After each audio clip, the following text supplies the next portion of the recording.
This one video could save you tens of thousands of dollars. Don't buy property in Vermont before figuring out what property inspections you need. In this video, I will cover all the inspections you need to have done when buying a house in Vermont, what they include, what they will cost, and what the biggest problems we typically see in Vermont are.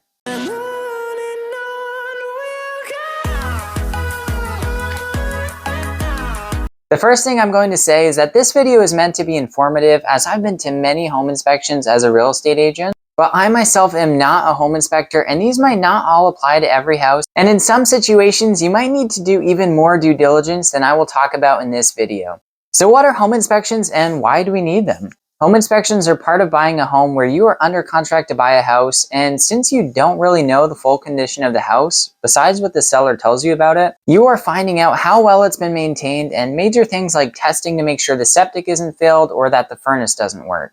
Inspections add to the cost of buying a home, but they can save you a world of frustration and loss of money in the future. Especially if you don't know much about houses or you're a first-time buyer, I always recommend home inspections. The first inspection that every single home buyer should have is a general home inspection. General home inspections typically cover every major aspect of the house, including the roof, outside of the chimney, siding and exterior of the house, entryways, windows, decks, patios, the electrical system and wiring, heating systems, plumbing, water heaters, an interior walkthrough, appliance testing, and inspecting the attic and basement. Some may provide more things done and some may provide less. Generally, inspections take 2 to 3 hours on most houses, but could be more or less depending on the size and scope of the home. They can range from $400 to over $1,000, but somewhere in the middle like $600 is pretty typical. This also depends on the home size. The exterior and the roof are oftentimes where inspectors start.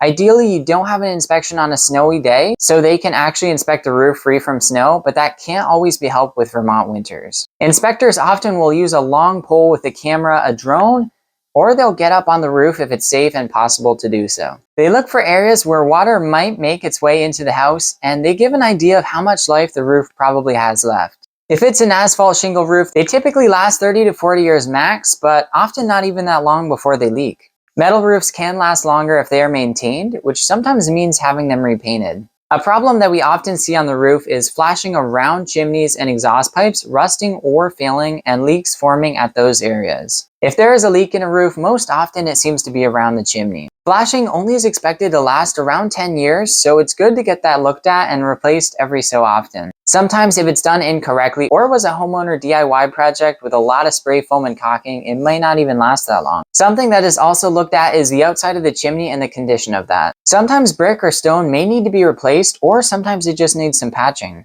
Chimneys should also have a cap on them to prevent water from going in and damaging the inside. They also try and see if there is a flue inside the chimney to make sure it was done correctly. Often inspectors recommend hiring a chimney specialist to inspect the inside of the chimney and have it cleaned before trying to use it. Inspectors will look for rotting wood on the outside, which is often seen on the fascia or soffit boards as well as around doors and windows. If bushes are too close to wood siding, they can cause these areas to rot faster by not getting airflow or sunlight to evaporate the water. Same thing if wood is touching the ground. Inspectors also look for trees too close to the house that could cause damage if they fall, or that might have roots affecting the foundation or pipes leading from the house. They'll also look for problems with the siding and check the structural integrity of any porches or decks. They will also look at the grade of the ground to see if water is going to push up against the foundation or if it will drain away from the house. Usually basement issues are caused by lack of drainage or gutters outside of the house.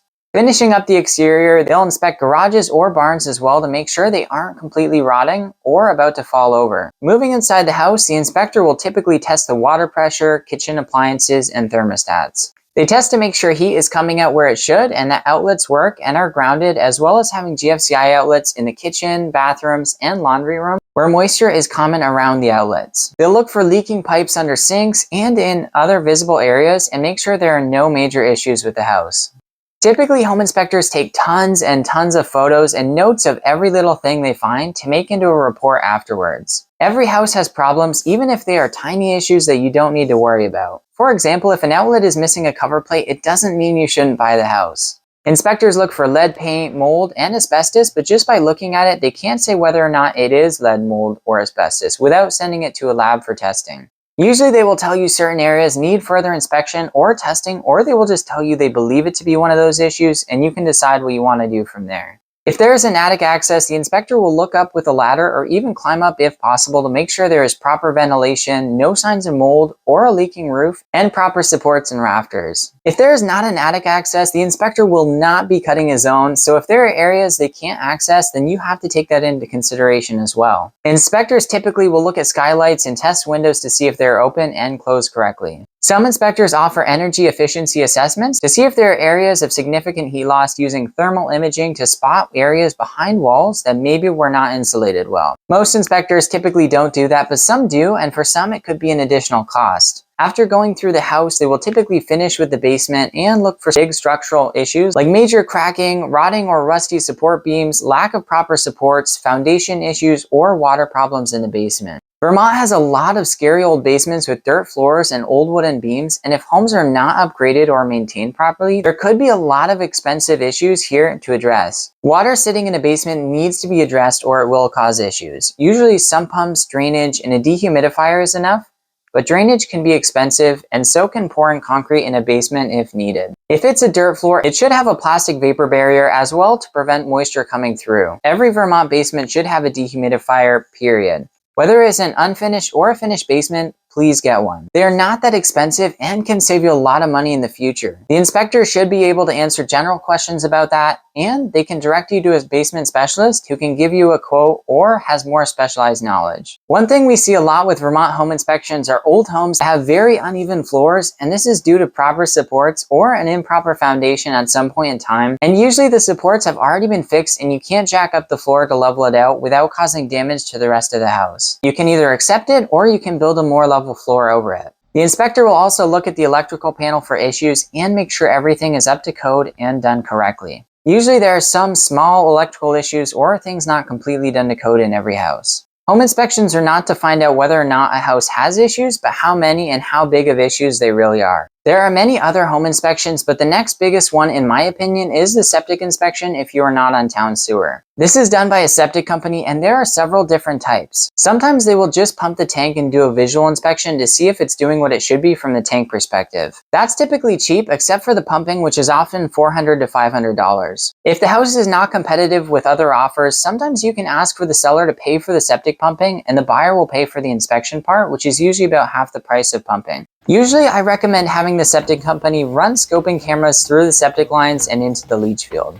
This can show you if the leach field is operating correctly and whether or not any lines have been crushed or the distribution box needs to be replaced, or even if tree roots are breaking into the lines. They also typically check the lines running from the house to the septic system, or if you are on town sewer, you can have your line to the town sewer scope, as that is your responsibility to maintain if anything goes wrong. Usually septic lines are okay, but I have seen completely failed septic systems during inspections, and also some that just need small pipe replacements or a distribution box replacement. Oftentimes, if the leach field has failed, then there will be other signs like really wet green spots in the yard where the leach field is below. Sometimes the septic company can run dye through the lines to see if those spots bubble up with color, and that is a sign that it's a failed system. There's more they can do, and the septic tank's condition is also a consideration, but typically the leach field is the most expensive part to replace and can be tens of thousands of dollars to replace, especially if it's a mound system. If you have plans to add more bedrooms to the house, then you also need to make sure the septic is large enough to handle more people and that you can get the permits for that.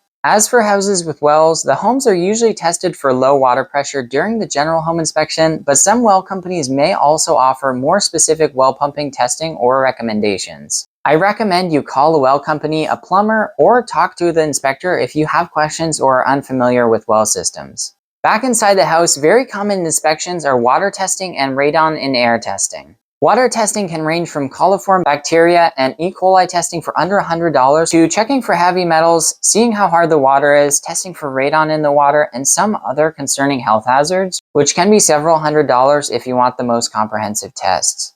Radon in air testing is typically a 48-hour testing that inspectors offer to see if there are dangerous levels of radon in the house. Radon is the second leading cause of lung cancer after smoking, and so you want to make sure the air you are breathing in every day is good, especially if you don't keep your windows open or you have a finished basement. Radon leaks into houses through the ground and through basements, so if you have a mobile home off the ground with ventilation underneath, you probably don't need a radon test, but otherwise it would be a good idea to get one done. Radon testing is usually around $150 to $250, and if you have high radon, a mitigation system to fix that will probably cost around $2,000. I see houses with above safe levels of radon pretty often, so I do recommend having this done, especially since it can be started at the same time of a general home inspection. The Vermont state government also sends out free long-term radon testing, which can take a year to monitor if you want a more full picture of the radon. Mold testing is less common, but if you are worried about mold or moisture in a house, especially hidden behind walls, then this may be a good test to do.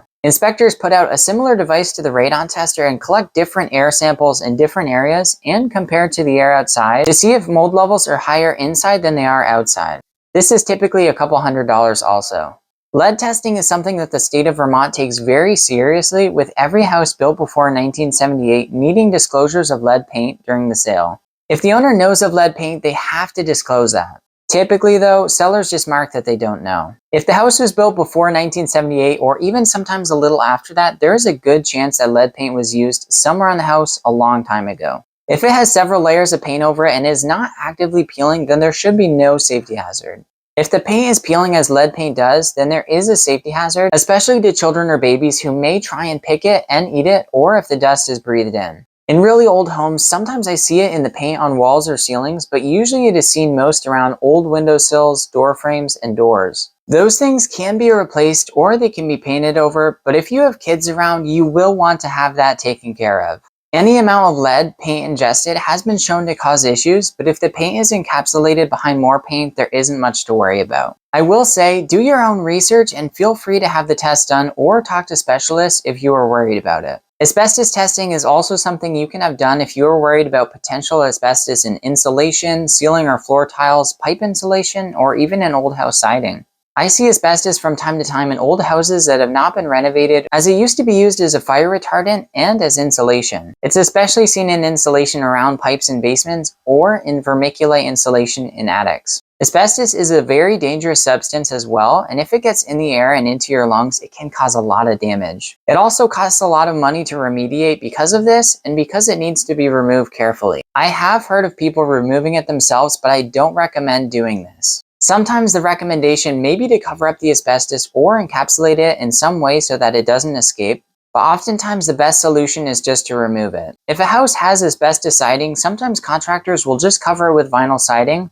or it can be left alone if it is in good shape and not falling apart. If it is in a part of a house that is never accessed, then maybe you won't worry about it. This really comes down to your own discretion and talking to experts about what they recommend. Not only can it affect your kids, but it is also going to be taken into consideration by future homebuyers if you ever sell the house. And they might be more scared of it than you are. Some companies will test things for you for as little as $20 to see if it's asbestos. Finally, you might ask about termite inspections and pest inspections, but Vermont doesn't really do much for that. Termites are only a small concern in the two counties at the very south part of the state, Windham and Bennington County. For example, VA loans only require termite inspections in those two counties and no other part of Vermont because it's just too cold for termites to live in the majority of the state. Good inspectors will look for possible signs of pest damage or termites as well, but if you are in the Bennington or Windham County, you might consider a separate termite inspection. That comes to the end of our home inspection list that is common for Vermont. Of course, during the inspection period, you can also have contractors come in and give quotes or recommendations for problems found in inspections, and it's often a good idea to try and get the seller to service the furnace and water heater if it isn't a competitive sale. Most home inspection periods are about 10 to 15 days. During this time, you can have the house inspected after going under contract, but make sure that you or your realtor books the inspections that you want right away so that it doesn't screw up the sale of the house you are buying. A good agent gets right on inspection scheduling and recommends what inspections they think you should do. As an agent myself, I also go into every home looking for signs of the issues I talked about earlier, and your agent should be doing the same. Because if you're able to spot things during the showing instead of the home inspection, you could save yourself hundreds or thousands of dollars. As a home seller, it may make sense to have some inspections done or have your septic tank pumped if you're about to list so you can avoid any big surprises when a buyer has their own inspections. In some cases with strong seller markets, agents have been known to recommend waiving your inspections to make an offer stronger. I personally don't recommend doing this, partially because I don't want the blame to come back on me if you find out your house has problems after you buy it. On my own house, I waived the inspection because I felt it was pretty safe to do and it was a multiple offer situation I wanted to win. What I took into consideration at that time was, my house is on town water and sewer, it has a standing seam metal roof, and the heating systems worked. And I've been to so many inspections, I generally know what to look for and was okay taking a little risk with a home built in 1980. I don't regret doing that, but even still, there were some small issues we found about after. If your house is newer and is town water and sewer, then there is less risk to waiving an inspection if you really want it. Still, that is up to your discretion. It will certainly help you in a multiple offer situation, but if it's an old house or you don't know much about the condition, then I strongly recommend you don't waive your inspection contingency. One thing you can do is have your agent write the inspection contingency so that you only have the option to back out if the amount of work needed exceeds a certain dollar amount. That way, you're assuring the seller that you won't back out over a couple $100s worth of work or a window not opening correctly, for example. A home seller wants to accept an offer that they feel confident will not fall out of contract, so if you can do your best to make them feel confident with your offer, then that is better than doing nothing. If you need a great home inspector or contractor recommendation, then your realtor should be able to provide that, and I recommend several excellent inspectors to all my clients. Again, no inspector is perfect, and neither am I as an agent, but if you need help buying or selling anywhere in Vermont, I would love to help you. And if we aren't a good match, I can recommend another agent that can serve you better. Now, if you found this video helpful, please like, subscribe, and leave me a comment telling me what you think or asking any questions. See ya!